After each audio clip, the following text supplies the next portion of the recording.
સુરત કોંગ્રેસમાં એક સાંધે અને 13 તૂટે તેવી પરિસ્થિતિ, જ્યાં લોકસભા ચૂંટણી પહેલા સુરત કોંગ્રેસમાં ભંગાણ પડ્યું છે। નવનિયુક્ત શહેર પ્રમુખની નિયુક્તિ સામે કોંગ્રેસમાં વિરોધ જોવા મળ્યો, જ્યાં શહેર ઉપપ્રમુખ રઘુભાઈ રબારીની નારાજગી સામે આવી છે। કાર્યકરોને વિશ્વાસમાં લીધા વિના નિમણૂક કરાતા નારાજગી વ્યાપી છે, જ્યાં શહેર કોંગ્રેસમાં જૂથવાદ કોંગ્રેસને ડૂબાડશે તેવા આક્ષેપો થઈ રહ્યા છે। કોંગ્રેસમાં વિરોધનો વંટોળ શરૂ થયો છે। સુરત શહેર કોંગ્રેસમાં એક સાંધે અને 13 તૂટે જેવી પરિસ્થિતિનું નિર્માણ થયું છે। પરપ્રાંતીય એવા ધનસુખ રાજપૂતની નિમણૂકને લઈને વિરોધનો વંટોળ શરૂ થયો છે। 25 વર્ષ જૂના પાયાના કાર્યકરોની જે અવગણના કરવામાં આવી તેવા આક્ષેપો કરવામાં આવી રહ્યા છે। ખાસ કરીને રઘુભાઈ રબારી શહેર ઉપપ્રમુખ અને માલધારી સેલના મંત્રી એવા રઘુભાઈની ખુલ્લી નારાજગી સામે આવી છે, ત્યારે આપણે તેમની પ્રતિક્રિયા લેવા જઈ રહ્યા છીએ કે ખાસ કરીને કોંગ્રેસ લાંબા સમયથી મૃતપાય થઈ રહી છે। પાયાના કાર્યકરો ક્યાંક ને ક્યાંક પોતાની નારાજગી વ્યક્ત કરી રહ્યા છે, ત્યારે આજ રોજ નવનિયુક્ત શહેર પ્રમુખ ધનસુખ રાજપૂત ઉપર કવચ ઢોળવામાં આવી રહ્યો છે। પ્રદેશ લેવલથી તેમના નામની જાહેરાત કરવામાં આવી છે। તેવામાં સુરત શહેરમાં જે યુવા કાર્યકરો છે, ખાસ કરીને 25 વર્ષ જૂના પાયાના કાર્યકરોની સીધી નારાજગી સામે આવી છે, ત્યારે આપણે પ્રતિક્રિયા લઈએ। રઘુભાઈ રબારી શહેર ઉપપ્રમુખ કોંગ્રેસ। નમસ્કાર। આપ મિત્રોના માધ્યમથી હું ગુજરાતની જનતાને, સુરત શહેરની જનતાને જણાવવા માગું છું કે સુરત શહેર કોંગ્રેસ પ્રમુખ તરીકે ધનસુખભાઈ રાજપૂતની જે વરણી કરવામાં આવી છે એ વરણીને હું સદંતર વખોડું છું। ધનસુખભાઈ રાજપૂત પરપ્રાંતીય સમાજમાંથી આવે છે। ધનસુખભાઈ રાજપૂત બહુ સનિષ્ઠ કોંગ્રેસના કાર્યકર છે। હું એમને ઓળખું છું, જાણું છું, વરિષ્ઠ કોંગ્રેસ નેતા છે। પણ સુરત શહેરના ગુજરાતી સમાજની અંદર સૌરાષ્ટ્ર ટોબી, વરાછા, કતારગામ, અમરોલી, અડાજણની અંદર જે આ ભારતીય જનતા પાર્ટી સામે લડવાનું હોય, ભારતીય જનતા સામે મોરચો વણો, ત્યારે ધનસુખભાઈ રાજપૂત જેવું કદ બહુ નાનું પડે છે અને મોવડી મંડળે બહુ મોટી ભૂલ કરી હોય એવું મને લાગે છે। હું પાયાનો કાર્યકર છું, 25 વર્ષથી સનિષ્ઠ કોંગ્રેસ કાર્યકર છું, પણ મોવડી મંડળે નિર્ણય કેમ લીધો એ મને સમજાતું નથી। રઘુભાઈ, ખાસ કરીને કોંગ્રેસમાં જૂથવાદ ચાલી રહ્યો છે। ચોક્કસ કહી શકાય કોઈ પણ નિમણૂક કરવામાં આવી હોય, ક્યાંક ને ક્યાંક જે સંખ્યા જોવામાં આવતી હોય છે, સંગઠન જોવામાં આવતું હોય છે, તેમની સાથે કાર્યકરોની ફોજ પણ મહત્ત્વની હોય છે।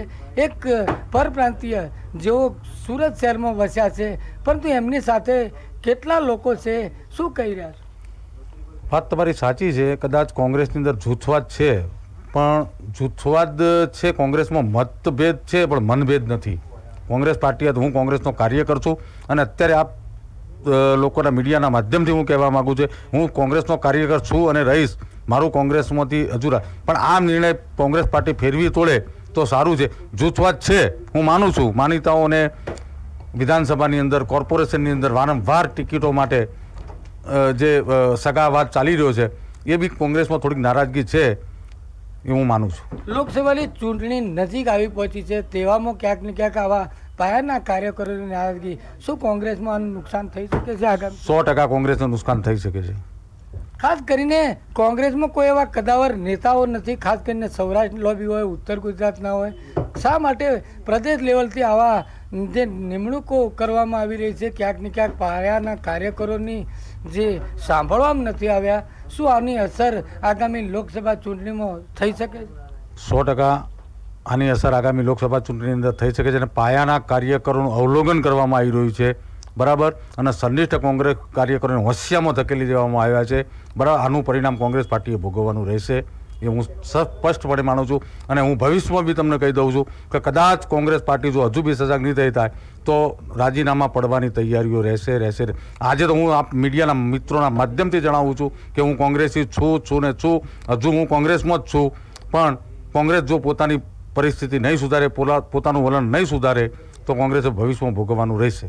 શું સુરત શહેર, આટલું મોટું શહેર, ભાજપે પૂર્વ તૈયારીઓ કરી છે, લોકસભાની તમામ સીટો જીતવાની ક્યાંક ને ક્યાંક ભાજપની નેમ છે, કોંગ્રેસ પાસે હજી સુધી કોઈ એવો કાયમી શહેર પ્રમુખ મળ્યા નથી, જ્યાં ત્યારે નિમણૂક કરવામાં આવે છે તો ઇન્ચાર્જ શહેર પ્રમુખ, શું કોઈ એવો કદાવર નેતા કોંગ્રેસ પાસે નથી હાલમાં?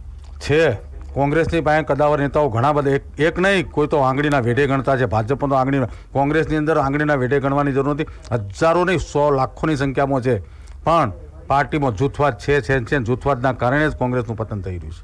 શું આપ આગામી સમયમાં શું નિર્ણય લઈ શકો છો? એક નારાજગી આપની સામે આવી રહી છે, લોકસભાની ચૂંટણી માથા ઉપર છે, એવામાં ક્યાંક ને ક્યાંક આપની નારાજગી અને આપના અન્ય કાર્યકર મિત્રો, શું આની અસર?